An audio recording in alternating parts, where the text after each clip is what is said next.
Snow fell in silence across the ruins of Lower Silesia when the first section of reinforced concrete gave way. Beneath layers of frozen soil and rusted rebar, engineers found what appeared to be a welded steel bulkhead, its surface stamped with the fading insignia of the Waffen-SS. The year was 2022, and what began as a civilian land survey had turned into an archaeological and military investigation. Behind the barrier lay a tunnel lined with frozen air ducts and corroded electrical wiring leading deep underground. Stenciled words in German read, Sonnenwende B, Zugang verboten. Months later, journalists would call it the entrance to one of the most disturbing discoveries of the post-war era, the Forgotten Vaults of Operation Solstice. Chapter 1. The Forgotten Vaults of Operation Solstice. The discovery began as a logistical anomaly, a set of underground anomalies detected during a civilian infrastructure survey near the Owl Mountains, Lower Silesia. Coordinates 1539-22N, 16°23D-WWII. A construction team contracted to reinforce a hydroelectric line detected unusual magnetic interference from beneath a limestone ridge. When drilling equipment struck reinforced metal at 12.7 meters, the site supervisor, Tomasz Lewicki, halted operations and notified regional authorities. Within 48 hours, the Polish Institute of National Remembrance, IPN, sealed off the area, citing historical sensitivity and potential explosive remnants. By the following week, ground-penetrating radar had mapped an extensive system of reinforced chambers and corridors, branching outward like veins beneath the mountain. The layout matched no known wartime construction blueprints. The press release called it a relic of the Ries complex. But inside the archives, that term was quietly struck out. What they had uncovered was something far more specific and far more deliberate. Initial excavation revealed a pressure-sealed hatch layered with resin and iron composite, bearing partial lettering. Befehlsstelle S. Metallurgical tests dated its fabrication between late 1944 and early 1945.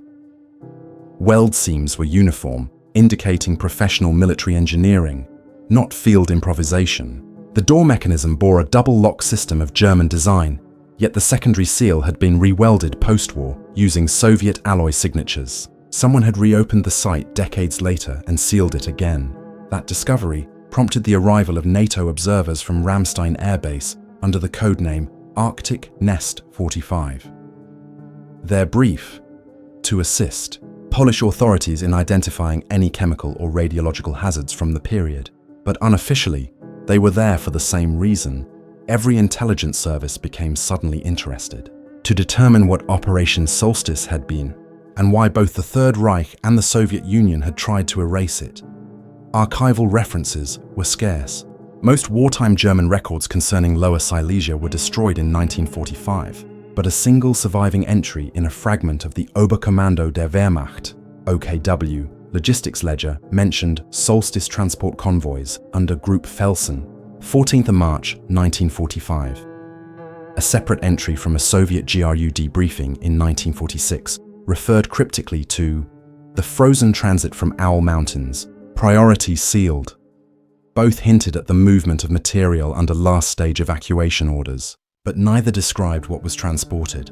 When IPN historian Dr. Irina Rogowska began piecing together personnel rosters from captured SS archives, she found repeated references to an SS Wissenschaftliche Abteilung, a scientific detachment attached to the 9th Army, reassigned to Lower Silesia in February 1945.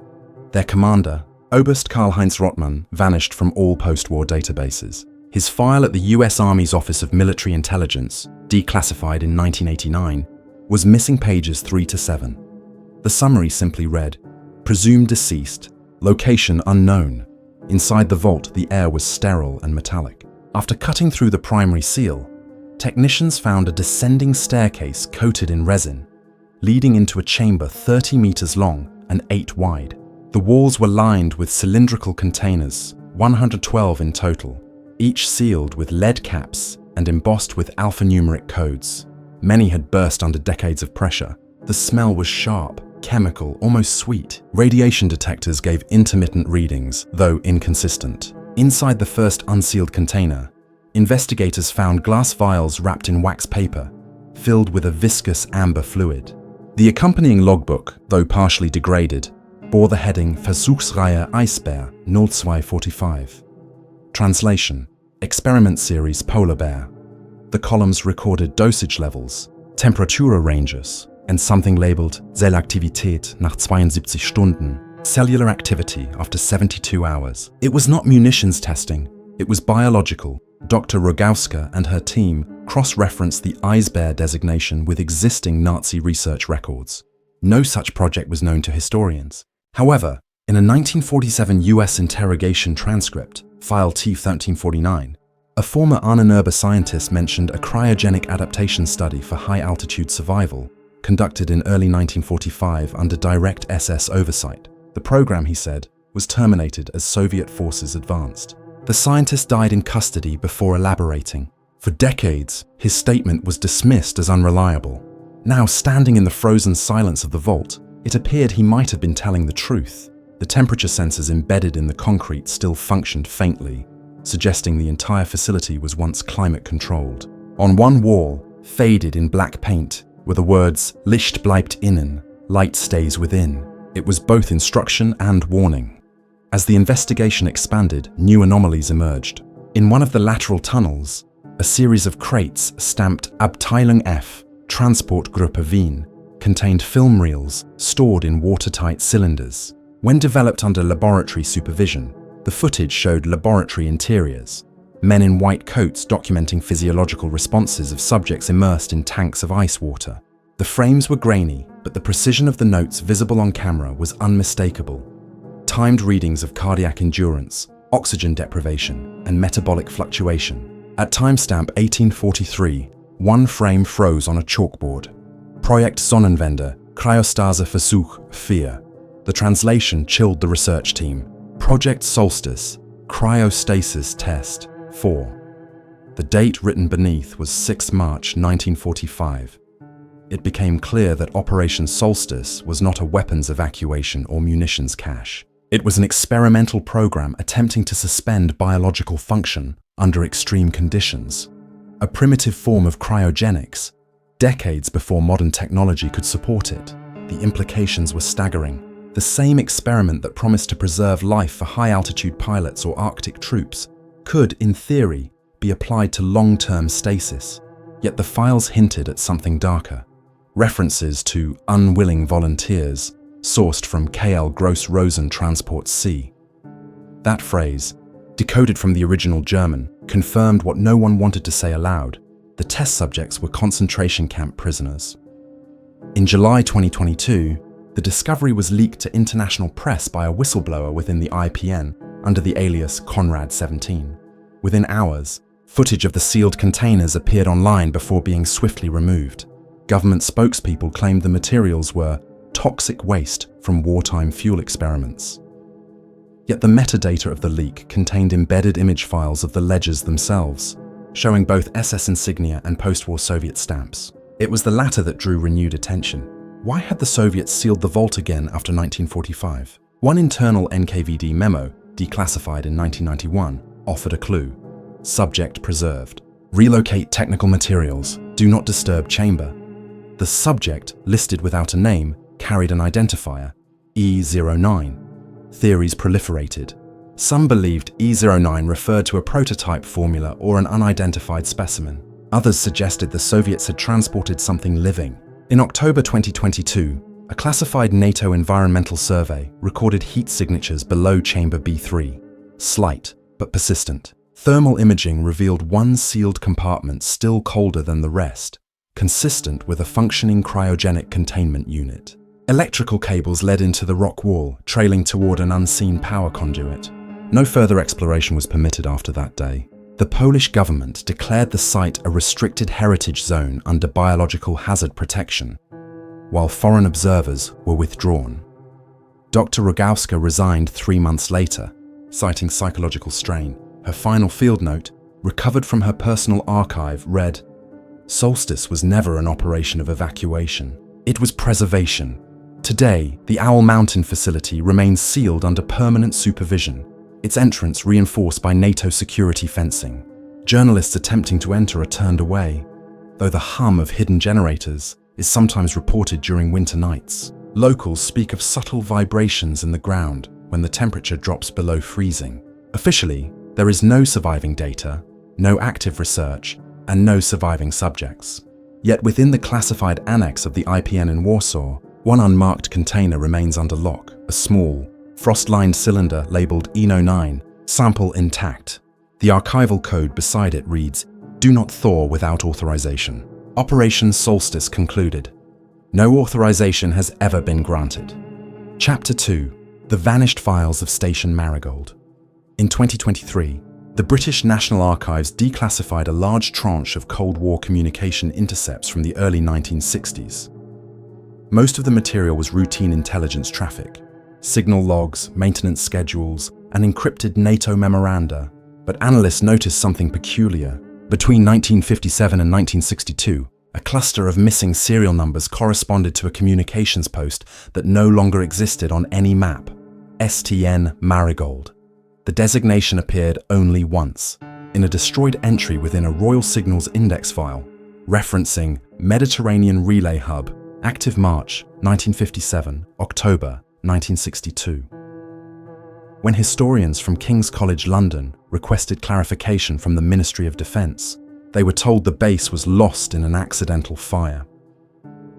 But coordinates embedded in a surviving flight plan from RAF Brindisi placed Marigold's location within the limestone cliffs of southern Italy, less than 2 kilometers from the Adriatic coast.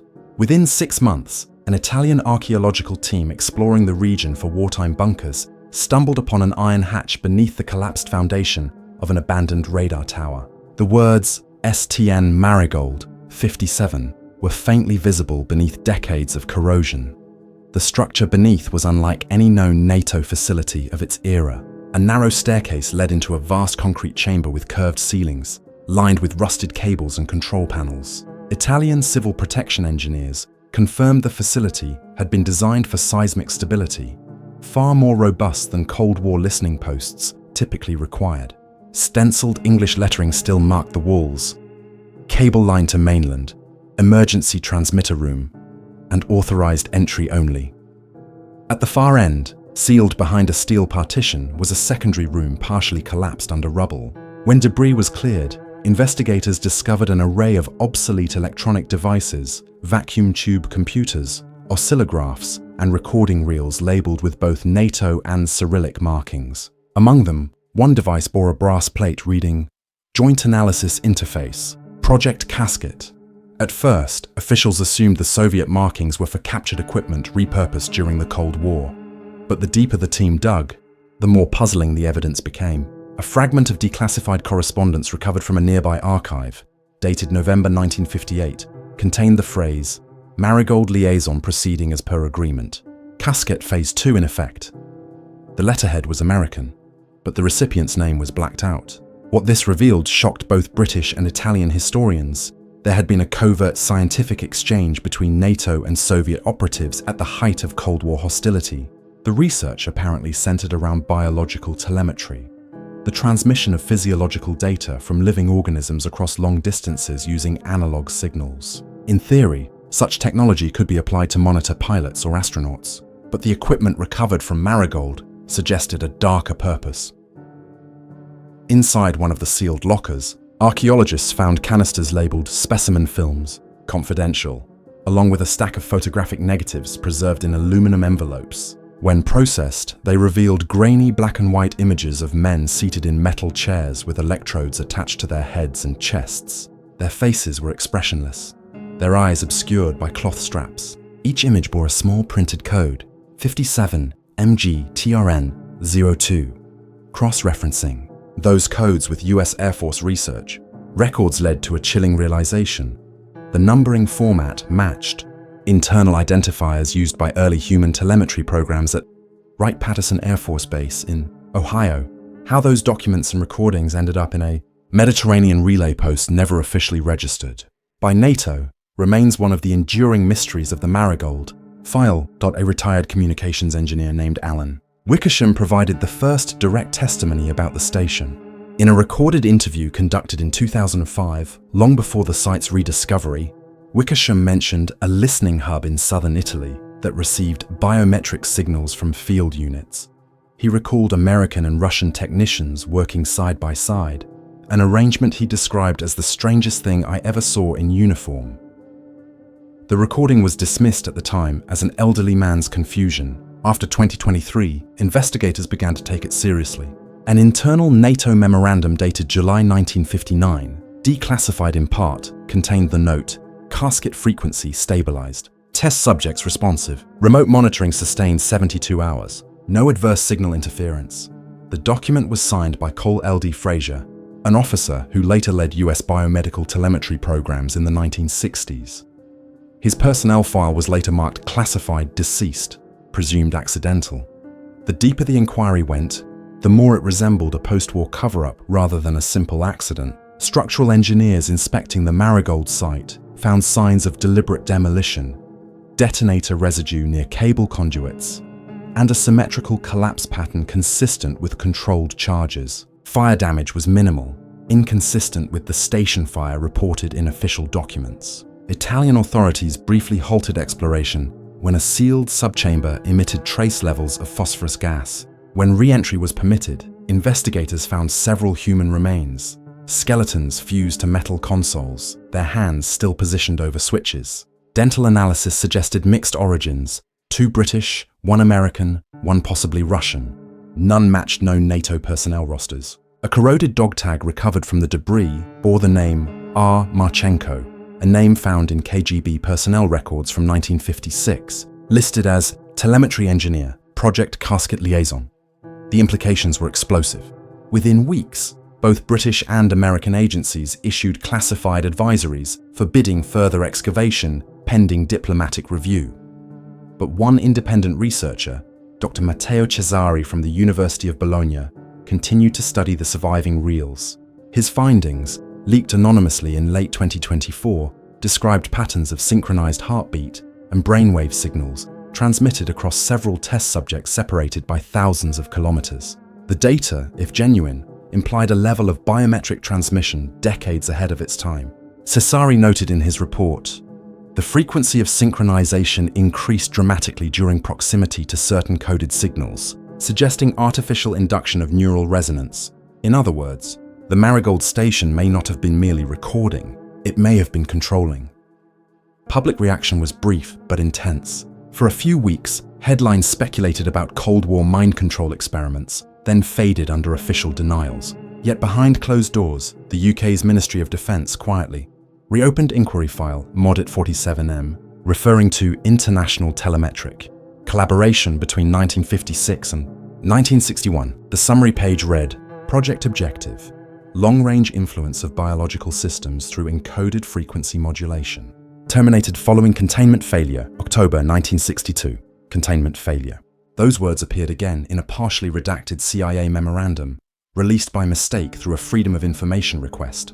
It described unexpected neurological feedback loop resulting in subject mortality and signal overload. The termination date matched the reported fire at Station Marigold. Exactly. When investigators returned to the site after the leak, they found the lower chambers flooded.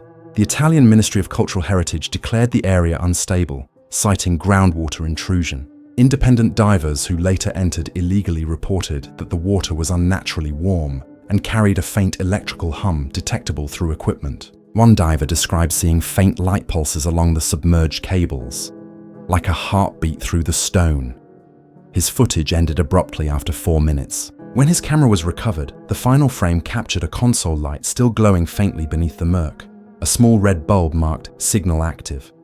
No one has verified the authenticity of that image. The ministry maintains that the site remains sealed due to safety risks. Unofficially, NATO documents show routine power fluctuations in the surrounding grid every October 12th, the same date Station Marigold supposedly burned to the ground.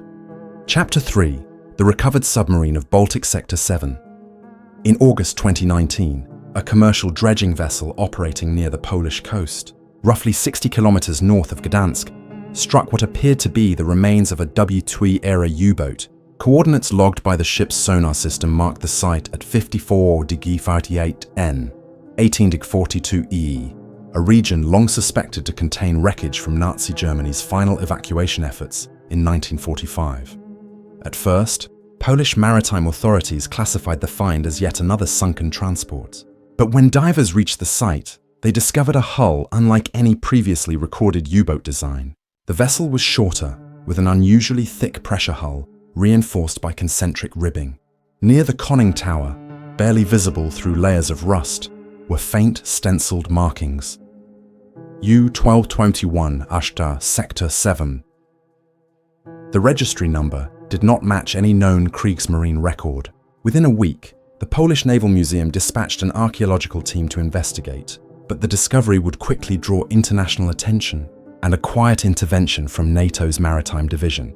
The initial dive report, later leaked by an anonymous source in 2021, revealed that the submarine's hatches had been welded shut from the outside. Inside, researchers found sealed steel crates bolted to the deck, each bearing warning labels in German and Cyrillic. One crate contained disintegrating documents wrapped in oilcloth, stamped Geheimkommandosache, Abteilungsleiter. Another contained small glass cylinders filled with a cloudy amber liquid. The cylinders were stored within lead-lined compartments, suggesting radioactivity or biological hazard.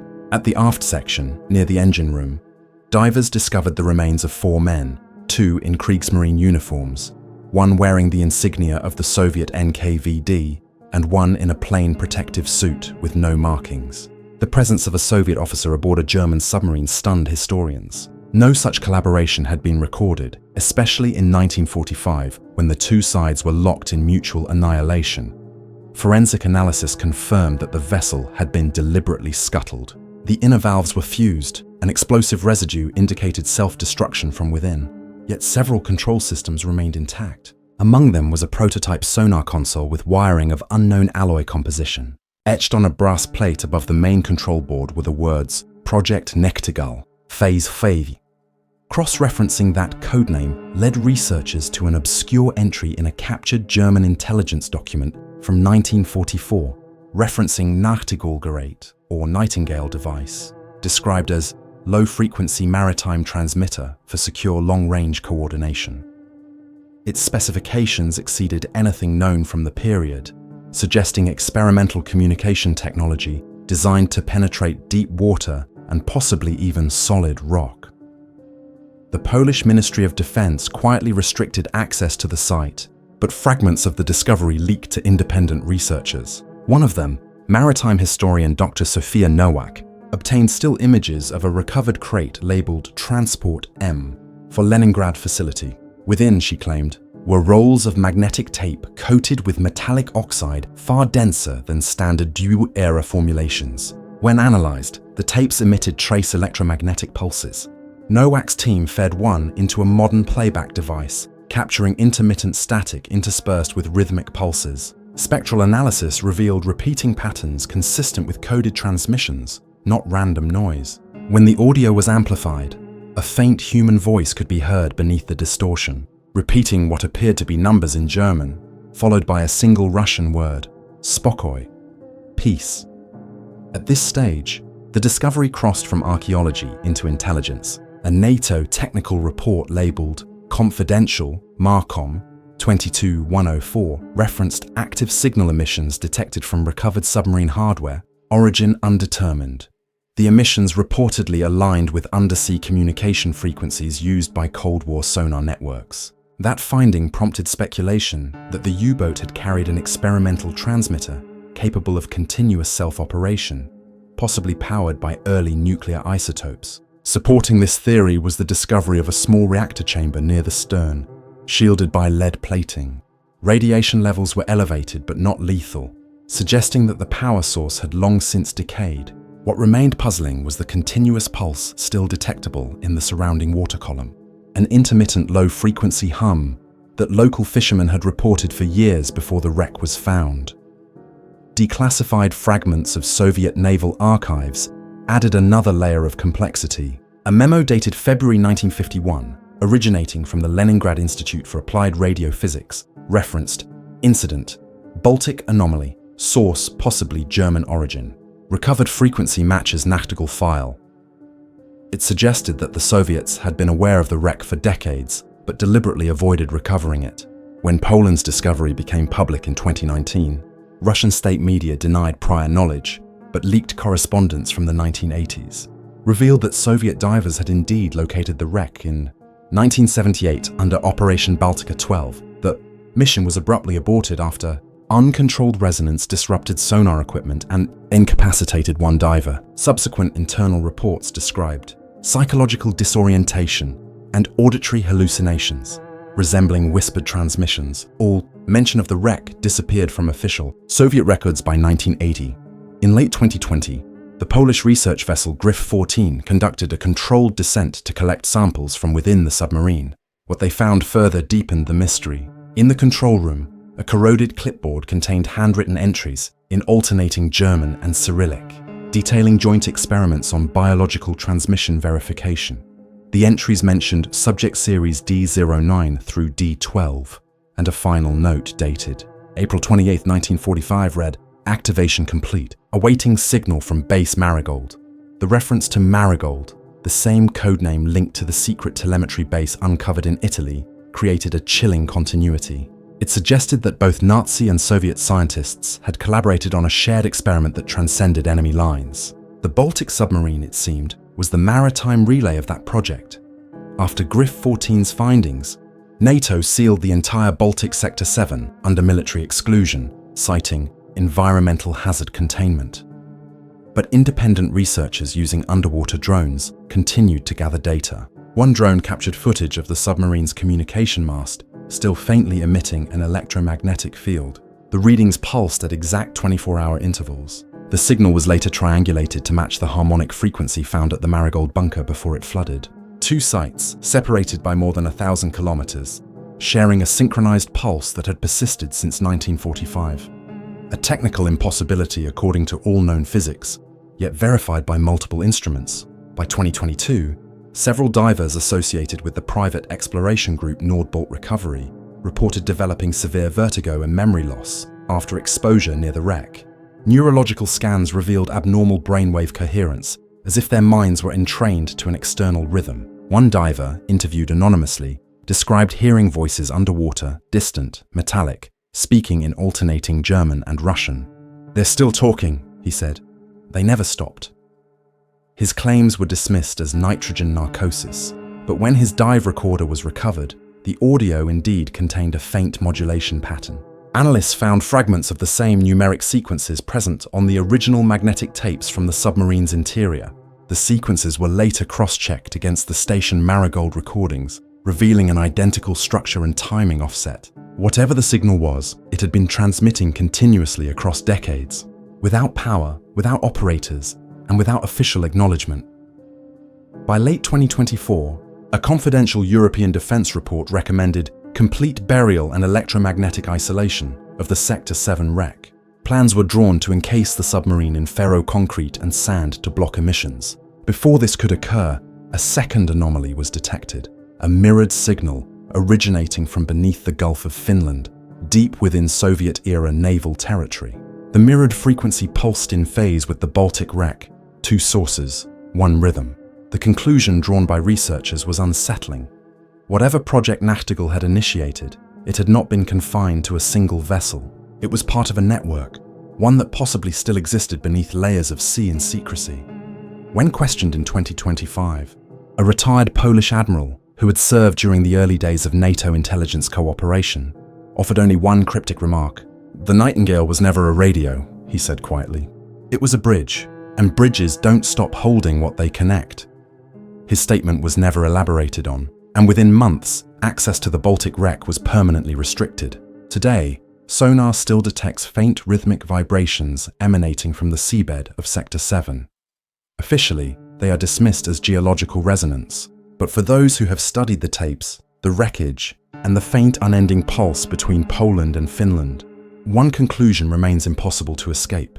Something built in the final days of the Second World War never truly went silent. It waits, humming quietly beneath the waves, as if the war itself left behind a heartbeat that refuses to die.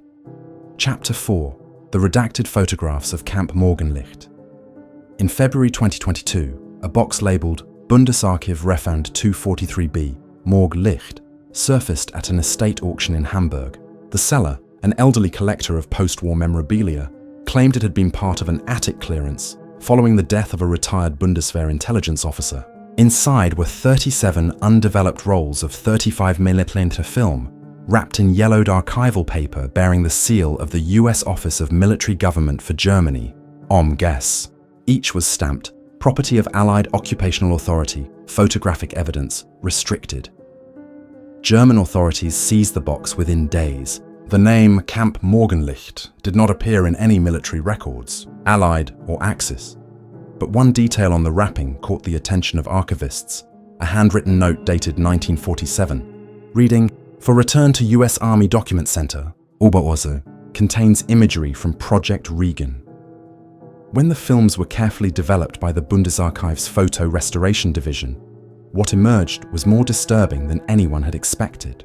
The first roll contained images of a remote Alpine valley where prefabricated wooden barracks stood encircled by fencing and floodlights. The second showed men in civilian clothes carrying tripods and measuring instruments. The third, clearly taken later, showed the same location in ruins, blackened by fire, with strange metallic frameworks scattered among the debris. Metadata analysis placed the photographs between late 1945 and mid-1947. None bore any identifying landmarks. However, several frames captured partial lettering on a supply crate. Morgenlicht, Bayol, Abt, 9th Meddiv, US Army Custodial. A US Army Medical Division operating a biological section under a codename that never appeared in official records raised immediate alarm. Experts speculated that this could be related to captured German biological research relocated under Operation Paperclip, though no such site had been documented in the Austrian or Bavarian Alps. In late 2022, a joint investigation by the German and American archives attempted to trace the chain of custody for the images. They located one surviving document, Field Intelligence Report FI2871, dated June 1947, referencing Morgenlicht facility, containment failure, immediate termination ordered by Schaff Authority.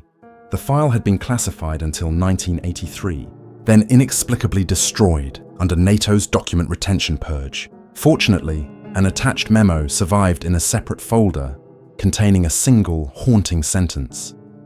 Photographic coverage restricted to interior laboratory sectors. External shots authorized for destruction verification only. This meant the photographs had been intended to record the camp's destruction, not its existence. Whatever had taken place inside, the Allies had wanted erased. Among the most unsettling discoveries from the film set were 9 photographs showing what appeared to be human subjects lying on stretchers inside a tent. Each subject was emaciated, their bodies covered with adhesive pads connected to machines resembling early electroencephalographs. But instead of recording equipment, the cables terminated into a central metal cylinder marked with stenciled numbers. On the cylinder's side, barely legible, was the phrase "Regenerative Sequence, Trial 4. Later frames showed the same cylinder being loaded onto a truck with US markings. Its serial number, GZ8799, was traced to an inventory log of captured German medical apparatus stored at the US Army Medical Research Unit in Heidelberg in 1946. That entry was later crossed out and replaced with the word repatriated. No record indicates where it was repatriated to. Further forensic analysis of the photographs revealed they had been taken using Eastman's Super XX film stock, a material issued exclusively to US Army Signal Corps photographers in 1946-47. This indicated that the images were not of a German origin, but Allied. They documented something the post-war US administration had done, not what it had captured. Historians began to suspect that Camp Morgenlicht had been a joint US-German operation, continuing research initiated under the Nazi medical programs, possibly focusing on accelerated cellular regeneration or biological telemetry, fields that would later become foundational to Cold War bioengineering. But what made the find even more disturbing were the handwritten captions scrawled on the film envelopes, likely by the photographer himself. Subject 8, coherent. Subject 9 refused. Subject 10, terminated. In January 2023, an independent investigative journalist named Lena Strasser obtained leaked copies of the photographs and published them online under the title "The Camp That Never Existed." Within 48 hours, her website was taken offline. Her editor received a cease and desist letter from the US Department of Defense citing the Espionage Act. even though the materials were nearly 80 years old. Strasser vanished weeks later while traveling to Innsbruck to meet a source claiming to have worked at a NATO research site built over the original Camp Morgenlicht location. Austrian authorities later found her rental car abandoned near the Zugspitze Pass. No body was ever recovered. The official explanation was exposure and hypothermia. Unofficially, German intelligence noted that her phone transmitted a burst of encrypted GPS coordinates minutes before it powered off. 47 degrees and 24 EN, 10°58 E, the approximate center of a restricted alpine military training area still used by NATO forces. Satellite imaging of that coordinate revealed faint geometric patterns on the valley floor, consistent with buried foundations. When the German Bundestag filed an inquiry requesting clarification of post-war Allied operations in the region, the US Embassy responded that no record of any facility designated Morgenlicht exists. However, 2 months later, the National Archives in Washington quietly added a new declassification listing under the heading Project Region Photographic Documentation 1945-1947. Only 3 pages were released, all heavily redacted. The few readable sentences included the following. Morgenlicht facility operated under SHAF Biological Containment Directive. Research focused on reactivation of cellular death states, terminated due to uncontrollable feedback response, resulting in total containment breach. Scientists reviewing the phrase reactivation of cellular death states debated its meaning. Some speculated it referred to tissue. Reanimation experiments similar to those conducted independently by Soviet physiologists in the late 1940s. Others argued it described regenerative, medical trials gone catastrophically wrong. Whatever occurred, the Allied command had not only destroyed the facility, but had deliberately obscured its existence for nearly 80 years. Adding weight to the theory of cover-up, a confidential memo from 1952, found in the archives of the US Army Chemical Corps, referenced residual tissue cultures from Regen Morgenlicht, showing anomalous metabolic persistence despite cessation of nutrient flow. In simpler terms, biological material from the camp had continued to exhibit lifelike activity long after removal from any host body. In early 2024, a new whistleblower emerged, Dr. Harold Kessler, a retired microbiologist formerly with the Walter Reed Army Institute of Research. In an interview recorded in Geneva, Kessler claimed that during the 1970s he had analyzed sample M8799, a frozen tissue specimen provided under classified contract. It wasn't dead, he said. It reacted to frequency. When we introduced certain signal modulations, it pulsed, almost like it recognized the sound. When asked what he meant by signal, Kessler replied, "The marigold frequency. They called it that, even back then." The connection to the previously uncovered Station Marigold investigation ignited speculation that the same experimental network, biological, electromagnetic, and psychological, had spanned multiple Allied and Axis programs across decades. By mid-2025, German authorities officially reclassified all documentation relating to Camp Morgenlicht as sensitive to NATO operational security. No further releases were expected. Yet one image from the rediscovered film reels labeled Frame 36A began circulating online after a data breach. It depicted a burned tent interior, a scorched table, and a single surviving object, a metal identification plate reading Property of Camp Morgenlicht, Project Regen, Bild section. Across the plate a word had been scratched into the metal by hand. Zurück, the German term for return. Whether it referred to the researcher's aim, the experiment's result, or a warning to whoever uncovered it decades later, remains unknown. But for those who have seen the photographs and read the accompanying documents, one conclusion emerges with chilling clarity.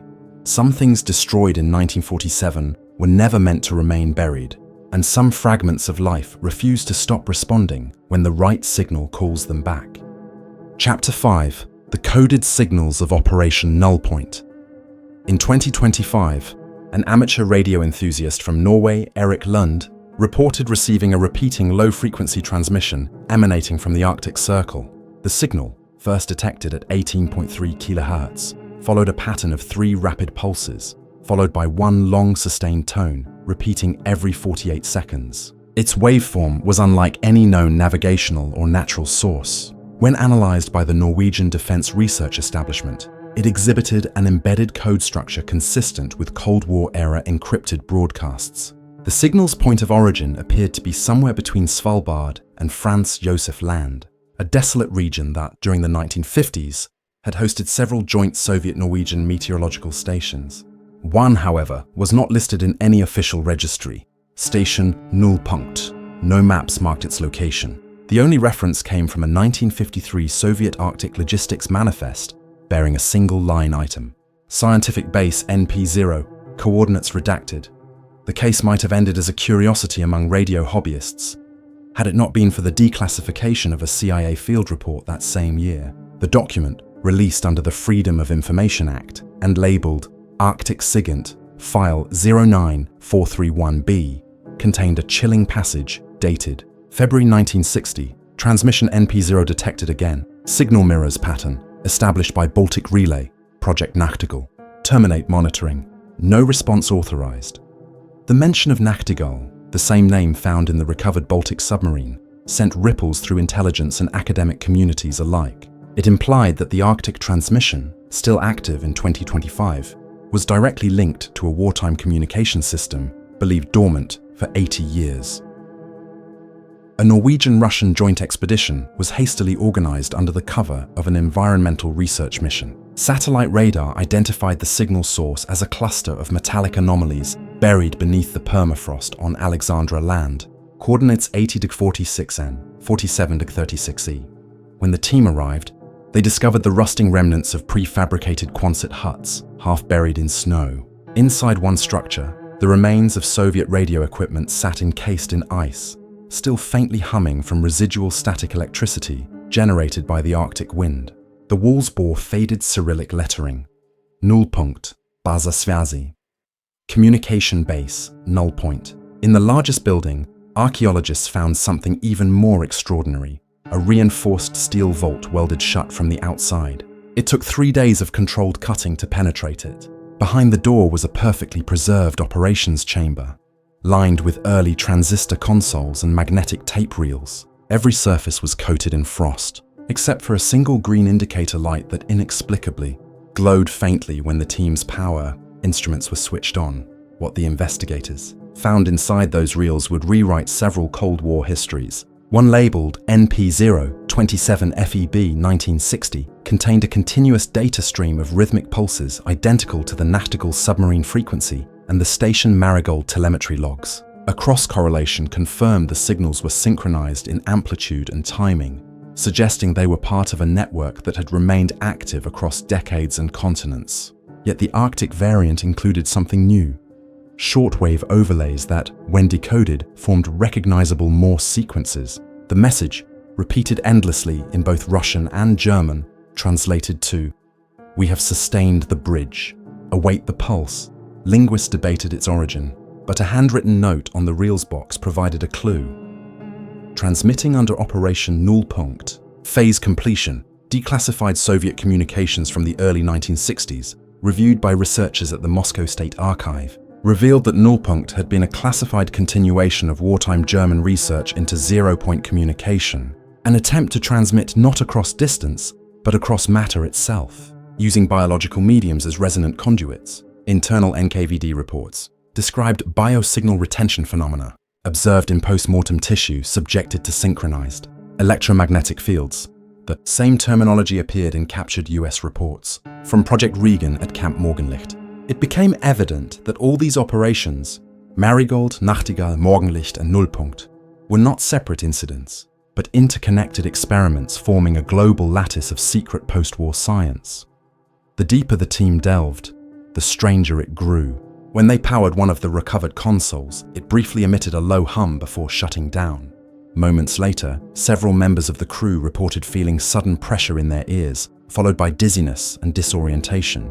Monitoring instruments recorded localized electromagnetic spikes pulsing at the exact rhythm of the Nullpunkt signal. The expedition leader, Dr. Ingrid Eichen, immediately ordered evacuation.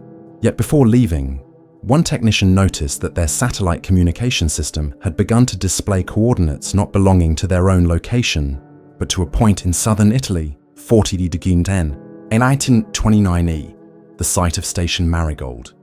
After the team's return to Tromsø, The expedition's data was classified under NATO command. Only a few details leaked. Several members of the crew experienced recurring auditory phenomena, reports of rhythmic knocking and faint multilingual whispers when in silence. Medical examinations showed subtle but measurable changes in their brainwave coherence, particularly at frequencies matching the original transmission. Norwegian authorities quietly issued an environmental exclusion zone around the Nullpunkt site, citing ice instability. Russian scientists, however, maintained their own interest. A 2025 internal memo from the Russian Ministry of Defense, intercepted by journalists, read, "NP0 signal continues, autonomous, source unidentified, correlates with Baltic and Mediterranean anomalies. Recommend no interference."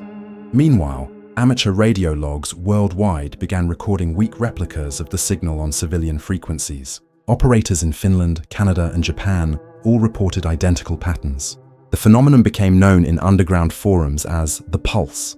Spectrograms revealed that every instance of the signal contained micro-variations corresponding to solar activity, as if reacting to global environmental changes.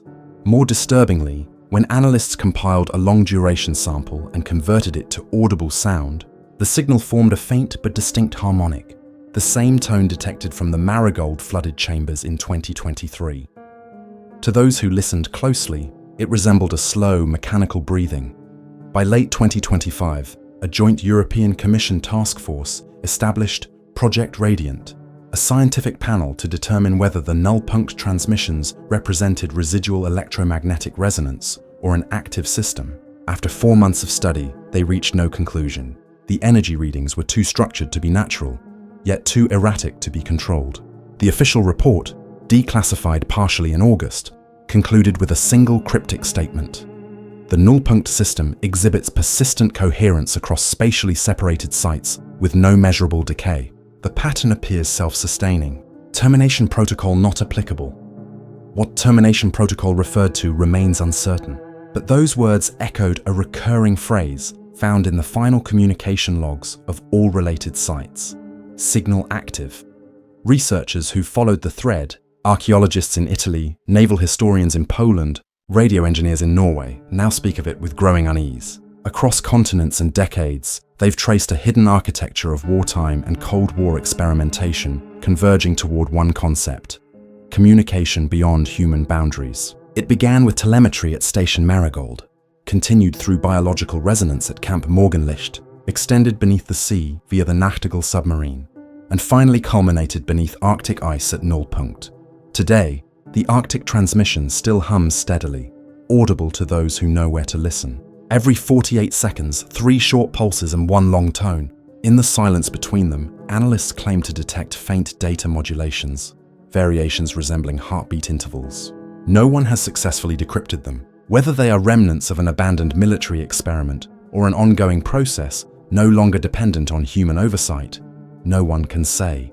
But the fact remains, somewhere in the high latitudes of the Arctic, a machine built in the shadow of the Second World War continues to transmit into nothingness, whispering to the ghosts of history, holding open the bridge its creators once built and never closed.